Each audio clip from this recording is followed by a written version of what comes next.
Wonder about the future and how you'll be working and learning? Welcome to You in 2042, the future of work, with your host, Danielle Wallace.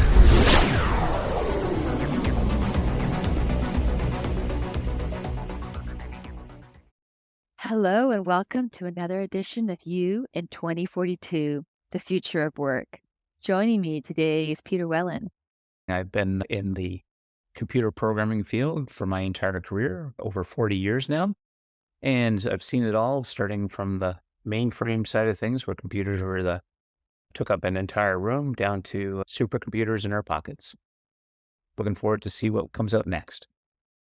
Indeed, there is just so much change that we've seen in the world of work, especially if you just look at even the past 19 years or so. So what changes do you think will arise that will take us into 2042 or maybe close to? I think we're going to see more changes in the next 20 years than we've seen in the last 100.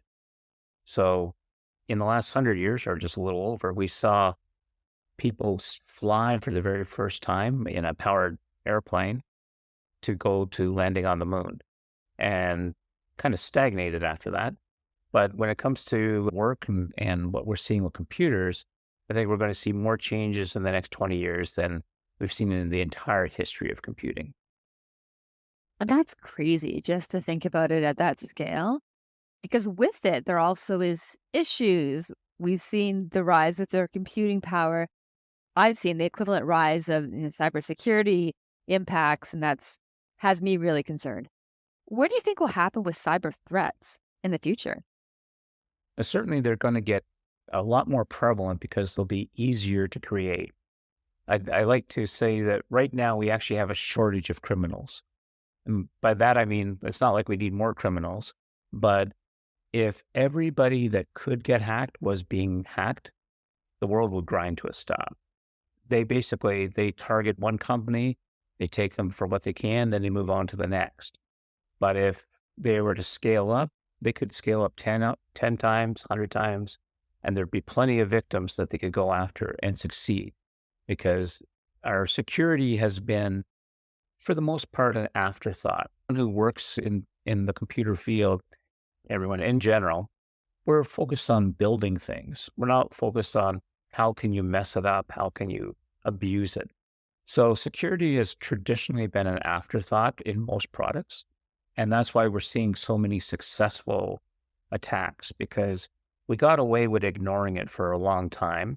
And the only reason it worked, like that life went on and we weren't being robbed, was because no one was trying to rob us. But now it's over $1 trillion business in cybersecurity, where the attackers are taking money from everybody from Fortune 500 companies that get ransomware, all the way down to lonely people that are getting romance scams through online relationships. That's eye-opening to think of, especially when we couple that with that increase in computing power that we expect to see, and then the increase in which the ease that these criminals can escalate their operations. What do you think this will mean to the average individual who's not necessarily heading up a huge company? What might this mean to our listeners, really? Mm-hmm. Yeah. So one of the really surprising things is how little money you might have that somebody will want to take from you. We've seen scammers go after people for their last $500. And you would think it's not worth their time, but quite often they're living in a country where $500 is, 2 or 3 months pay. So they're willing to put in a few days' work to scam you out of every last penny you got. Now, what they've been doing, there's one called catfishing, where people pretend to be romantically interested in someone and they use photos that they scrape from the web. And that fools some people. But now with AI, it's possible to clone somebody's voice. And you can actually have a conversation with somebody. You don't know who you're talking to, but it will sound like someone that you think you know. And there's already been, they estimate $8 million stolen from senior citizens where somebody cloned the voice of a grandkid or a child and called up the parents looking for money, and they sent it thinking that they had been talking to their family. And in fact, it was just some scammer. That's uncanny. The voice cloning, and also I imagine the rise of other tools that can really make this so much easier for scammers to trick us as the average consumer and to truly challenge the way we are currently operating than our norms that we have today is what we think of for security. Or maybe, Peter, maybe it's things we're even not thinking about for security. What can people do to better prepare for this? I'd say first we have to adjust our preconceived notions about what's believable. So the big one is that I see is a lot of people believe what they see in the mainstream or legacy media. You see a video and you think, well, that's what happened. But we've seen time and time again that even the media, while the video itself might be of an actual occurrence, they'll cut off important information from the beginning or the end, which completely changes the context. So they can make someone who was defending themselves from an attack look like they're the attacker by only showing that him or her defending themselves, that sort of thing. So it's unethical to do that. And, they've been sued, and I think the victim, won millions.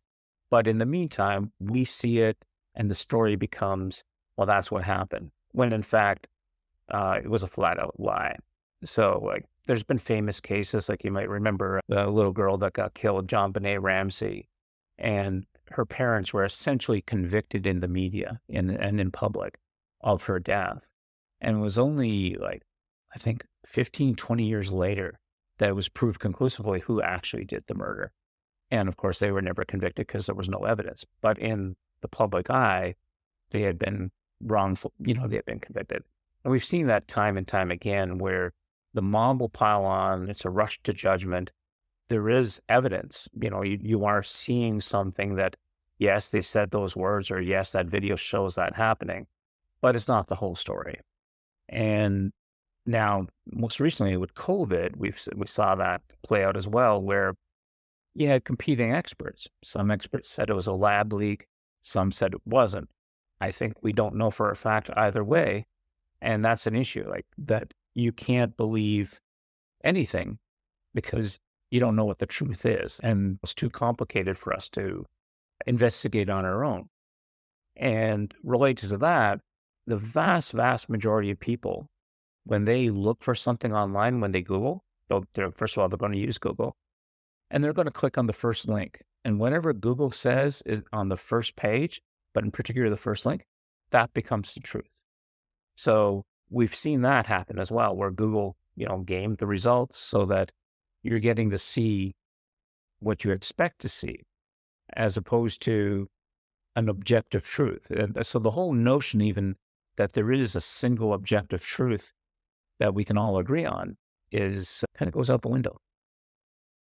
So it's really this idea of you can't necessarily believe anything, and really exercising that objectivity in mind and not just falling for what is that first link or what appears to be that rush conclusion.